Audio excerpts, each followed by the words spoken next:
Maybe he needed to play basketball with his friends. What did I get? A pair of socks, maybe. Do they keep your tootsies warm? I could play basketball with them. See, so that's the same.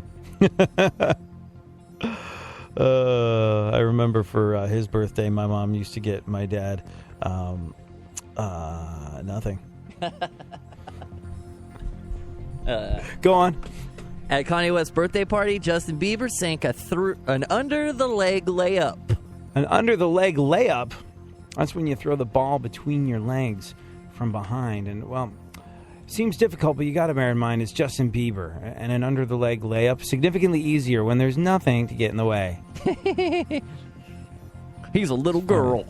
It's funny because underneath the basketball shorts, he looks like a Ken doll. Go on. With less bump. Yeah. Yeah. With less plastic. Yeah. Khloe Kardashian denies claims that she had liposuction. Man. The Kardashian sisters just can't avoid making news involving sucking.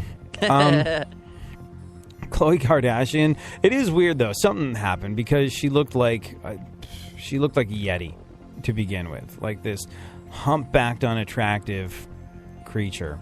And she, somewhere along the line, became the hot Kardashian.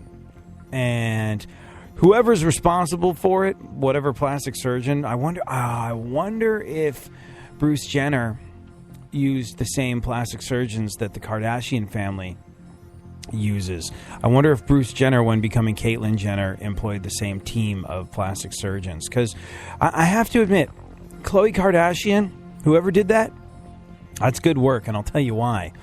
Because you can't put your finger on exactly what it is. Like, there's subtle changes, and she still looks like herself, but all of a sudden, she's hot. Like, she went from being like this troglodyte, this sort of like, what the hell is that? Oh, the missing link, to, wow, she's the hot Kardashian. And there were subtle changes, and you can't put your finger on exactly what it is. And I think that would probably be the mark of a good plastic surgeon. Little imperceptible changes that make you go, wow. Not bad when she walks in, as opposed to, dear God, what is that thing? So, yeah. What else? I'm 38. Beyonce is pimping her vegan diet. Yes. That was, she, like Beyonce, had a big announcement. Big announcement from Beyonce. And the announcement was, I'm a vegan now. In related news, Jay-Z, who previously only had 99 problems, he's got a 100th problem, and it's kale. Ugh. Go on. Hummer sales dropped 95% from 2006 to 2010. Yeah, in 2006. People were buying Hummers like you wouldn't believe. Sales have dropped 95%, yet they're still making them. Hummers. The ones from General Motors, not the hookers. Those still sell very well, I think. There was a time period in my life where I made my first money, and it was right around 2006. By the way, that's that happened once and is yet to happen again. Like the circumstances. Here's to the future. Yeah, circumstances converged to where I could actually, for once in my life, afford to have a car payment. Back in 2006, and or right around that, I don't know, when Hummers were sort of a thing or becoming a thing, and I certainly couldn't afford a Hummer. But you remember those H2 things that were around for a little bit? I saw one of them in the parking lot of the grocery store the other day. You remember those? Yeah, H2, you said?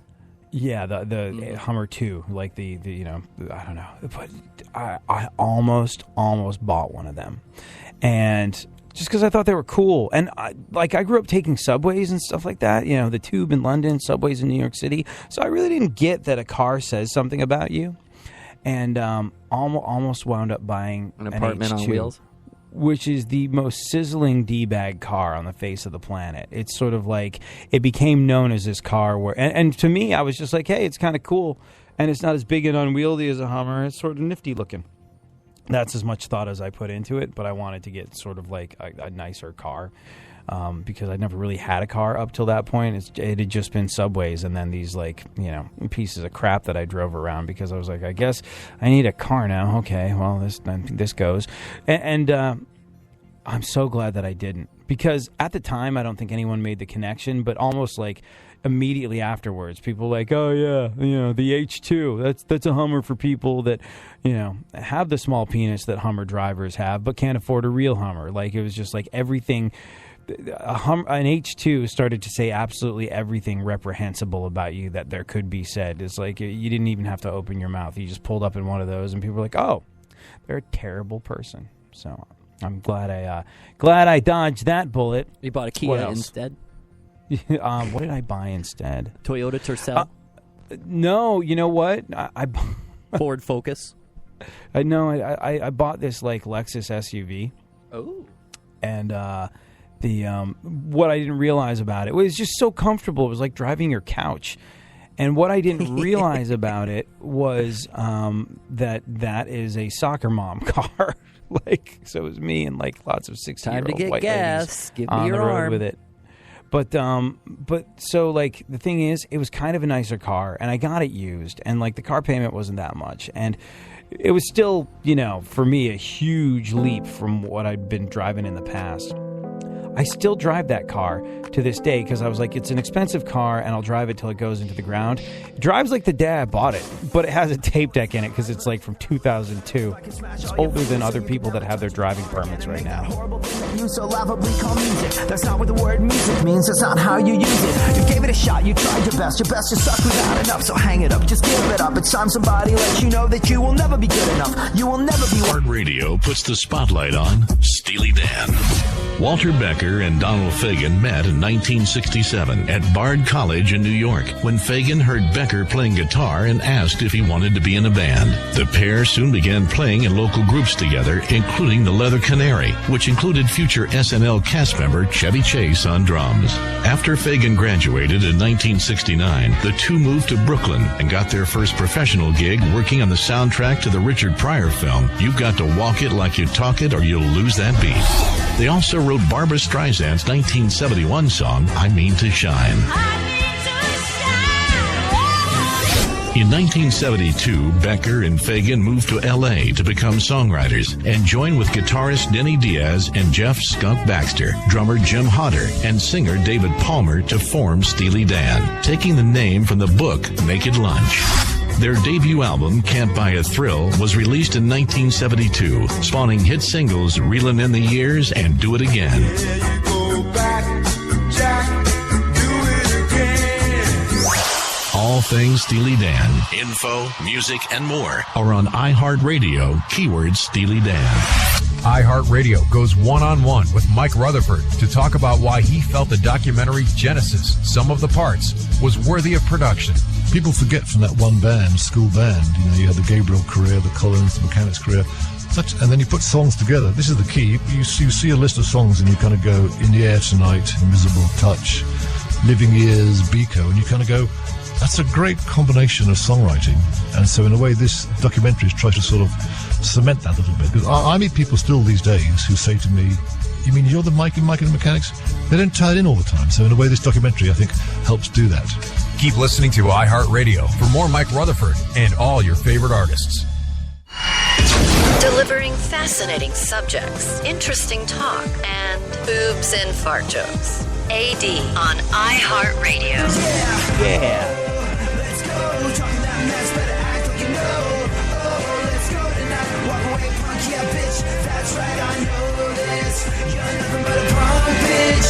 You're nothing but a punk, bitch. So walk away, yeah. All right, Funkhauser. Let's do some more news. Thank you to Carla, who says she is, and I quote, cracking up at the show. Thank you so much for listening, Carla. We got one. Yes. Yeah. Come back tomorrow. Take that.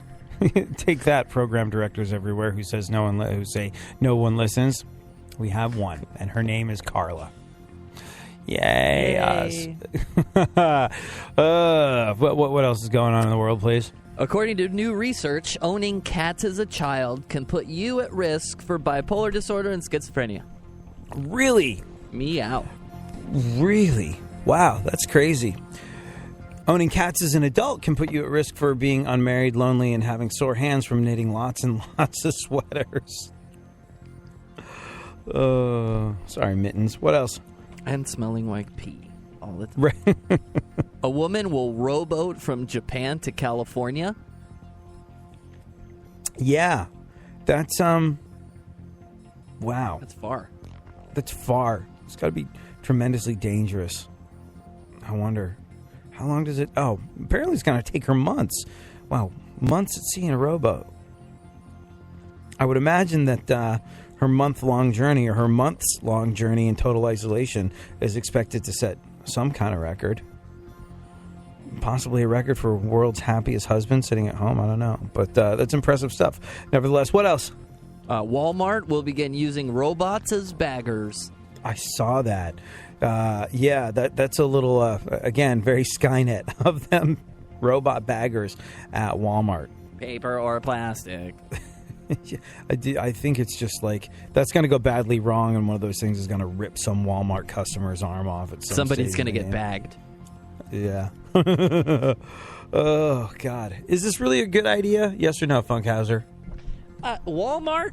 Come on. I mean, I saw a Walmart overseas that had a 3D printer thing that you can, like, walk into and get your stuff 3D printed. I thought that was pretty cool. And that was at a Walmart type of store over there. But robot baggers are scary. No, thank you. Yeah, I don't think so. Can't the lady just do it? That's beeping me? Or the guy? Well, I don't know. I think we are in dicey territory when this sort of thing happens. I mean, as Brian Williams already proved, soulless machines cannot be trusted. What else? Speaking of soulless machines, Ariana Grande says she doesn't belong to anyone. Yeah, she's been on this whole I am woman, hear me roar trip for a little bit. Yeah. Well, I think, like, she comes from a long line of female activists. I think her grandmother and her mother were sort of, like, very about women's empowerment and stuff like that. And I think she used to date some guy called, have you ever heard of a person, by the way, Ariana Grande, all I know is she's one of those Hispanic looking Disney-esque chicks that, you know, I get her confused with 8 other Hispanic looking Disney-esque chicks. I think she's the one with the most pronounced mustache that had to be waxed off. I don't know. But Ariana Grande, which one's she? Do you know a song she sings? She's got One Less Problem Without You. She's I know them all. Really? I'm a super Ariana Grande fan. Yeah. Wow. Unfortunately, I would not know. Yeah. Questioning our friendship. I don't know if I would recognize her if I saw her in the street. Like, I might be able to be like, oh, there's one of those things. But she's apparently all bent out of shape because she used to date a guy called Big Sean. Do you know Big Sean's music, Funkhauser? I do. So, all right, correct me if I'm wrong. Did she or did she not date one large individual with the name Sean? Well, in actuality, I think he was like 5'2". But yes, they dated for a while. Now they're not dating. I think Big Sean's on to, like, Ciara type things. I don't know. All right. So I think this whole thing stems from... It's funny because one of the stations that I program has a morning show that was talking about this the other day. And I had it's a rock station. I was like, why are we talking about these people? Why do we pay you? What's going on here? What the hell? Why are you talking about Ariana Grande and Big Sean? No, stop it. But what I caught between my fits of rage that they were doing that on the station that I program was the fact that Ariana Grande's all hacked off because she used to date this Big Sean guy, and now she's being written up as Big Sean's ex. And she was like, why do I have to be defined by the man that I used to be having sex with? That makes no sense. I'm my own person. I don't belong to anyone. That's her thing. As a female, I don't belong to anybody. So Ariana Grande has gone on the record saying that she does not belong to anyone. Responded Bill Cosby, I've got a cocktail that says otherwise. Go on. Yeah, Kevin Federline, K-Fed in the house on the ones and twos, Wheels of Steel here. Superstar MC K-Fed. Yeah, he says his relationship with Britney Spears was fun and crazy. And then you're like, cool, dude, but I really need that Frappuccino. I gotta get on my way. This place will not assistant manage itself. Let's go. Go on. That joke has lived longer than his whole career. Kylie Jenner is working on a song with Kanye. Yeah.